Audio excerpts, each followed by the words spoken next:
ఇప్పట్లో జరిగే అన్యాయాలను కూడా ఎవరికి చెప్పకూడదనమాట. చెప్తే చెప్పిన వారిది తప్పు, చేసే వాళ్ళది తప్పు కాదు.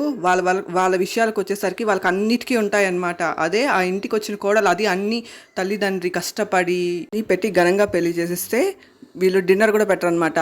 పిచ్చోళ్ళు కాకపోతే డిన్నర్ కూడా మళ్ళీ ఖర్చు పెట్టి వాళ్ళే పెడతారు.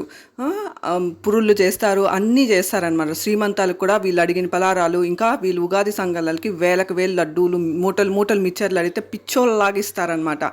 అదే చేసిచ్చిన వాళ్ళ ఇంట్లో ఒక పాప పుట్టినా, లేదంటే వాళ్ళ ఇంట్లో వాళ్ళ కోడలు ప్రెగ్నెంట్గా ఉన్న అట్లీస్ట్ ఒక పలారం కూడా ఇవ్వరు, పుట్టిన బిడ్డను కూడా కంటితో చూడరు అనమాట. అంత గొప్ప వ్యక్తిత్వం గలవారు.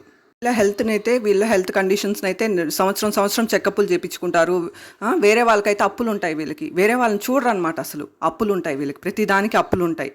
వీళ్ళ వరకు వచ్చేసరికి వీళ్ళ హెల్త్ దీనికి వీళ్ళ లగ్జరీస్కి ఏమీ అప్పులు ఉండవు. కానీ పరా ఇంటి బిడ్డ కూడా అలానే పంపిస్తారు కదా. ఏ హెల్త్ చెకప్లు చేయించరు. కనీసం చేసుకుంటున్న జాబ్ అన్న అట్టే చేయించుకొని ఉంటే కనీసం కంపెనీలన్నా వాళ్ళకి హెల్త్ ఇన్సూరెన్స్ సంవత్సరం వాళ్ళకి హెల్త్ చెకప్లు అన్నా చేయించేవి. కానీ ఇప్పుడు అన్ని నాశనం చేసేసి ఎవరికన్నా చెప్తే చెప్పిన వాళ్ళకి నీకు ఏం సంబంధం అని అక్రమ సంబంధాలు అంటగట్టేసేది.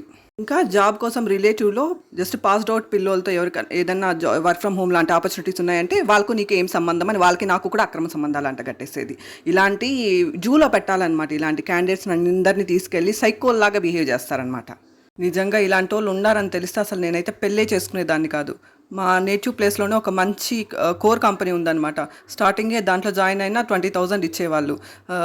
ఏదో సన్యాసం తీసుకొని కనీసం అరుణాచలం టెంపుల్ చుట్టుకున్న నా కనీసం జీవితంలో పుణ్యం అన్నా ఉండేది. ఇప్పుడు కనీసం పుణ్యానికి పుణ్యం లేదు, మనశ్శాంతికి మనశ్శాంతి లేదు, లైఫ్కి లైఫ్ లేదు, మొత్తం లైఫే నాశనం అనమాట.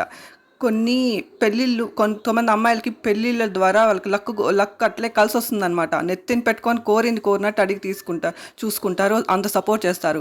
మరి కొంతమంది అమ్మాయిలకైతే అన్నీ పెట్టించి గారాబం చేసి అన్నీ పెట్టించి పెళ్లి చేసిస్తారు. చూడండి, దరిద్రం అనమాట. వాళ్ళకి మ్యారేజ్ అనేది మైనస్, జీవితంలోనే పెద్ద మైనస్ లాగా తగులుతుంది. కంటితో చూడలేరనమాట.